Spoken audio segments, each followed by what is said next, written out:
sango nikech okinde kopogore kar mana gi wach jopuonj nitiere jopuonjre mag mbalariany nitiere civil servants e kind mamoko koro chaka gi men singo to king'yo magi duto to gin mana singo ma bende pok ochope kar problem challenge mantie gi sirkal ma wan go ni en sirkal mane onge pesa sani nikech dhano moro amora matiyo to dwaro better payments including Sharon Ong'aw mantie kani lakini nitie samoro ma wadok piny mawachin to kopo ni kuma wantie kani kopo ni wang'anyo ma too much outcome mari dhi bedango as a community, as Kenyan folks, right? Kopo ni nitie jok manyalo represent wa mo na our behalves ang'amono they wagi teach to jogo wowe kumo two aneno ka nyithindo ma the University of Nairobi king'iyo school fee margi ing'eni wan gi siblings mamoyo wachule gi school fee to wambi wan products ma school gi ineno gidwa medo pesa sana. In fact, na gidwa triple pesa no. I feel the government at the Ministry of Education, right?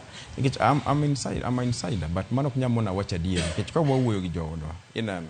Modongiane watch my bed. Pesa man do actually the University of Nairobi cha. Or a bit of too much. Ingene chone get you hostel of 10,000. You get it to 30,000.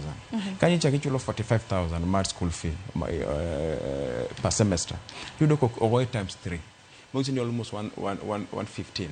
Money is too much. You don't have annual long, you chulo 45,000 plus 10,000 to the bed 55. This is annual and you chulo almost 155,000. Man school drop out. Tieni school di bedo mar jomonyalo katoke be kada jomoko. Kanya paro ne rais ko duogo piny we shall discuss as a government. To bende kinde mosekalo bende waseno jatend piny Kenya nodo laput gimoko kuom jopuonjre mago mag mbalariany mopogore kar jot mar KCC. Yes. Gimane ingene gima has been there before. Yen gino biro into phases. Mokwongo ni nyayudo ka government kane keto pesa mar helben. Ni nyalo kete account ma nyathi sikul direct.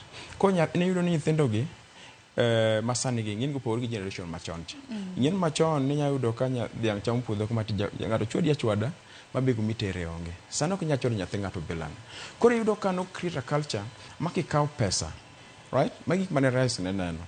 Kikaw pesa tikita account ma nyathi. Onya chamo na ngona Nairobi ka. Onyangi okra lepe moko.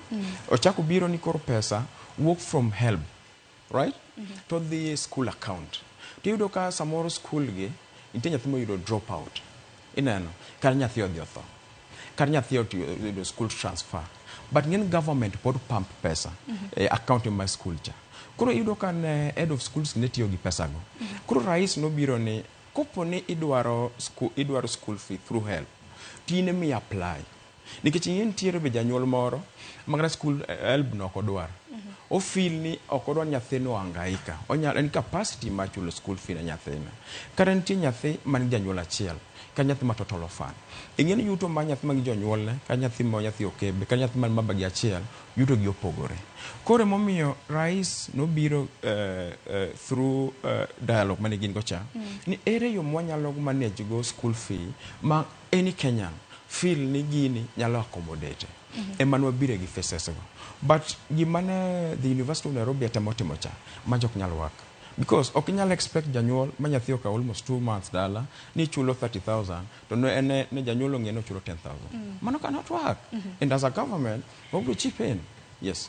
Ay wabinya na jopuonjre mago mag mbalariany ma Nairobi nyakor ga jwang ma bende doche manyoro na ng'anyo to bende kopogore kata na wach school fee bende wach mag bands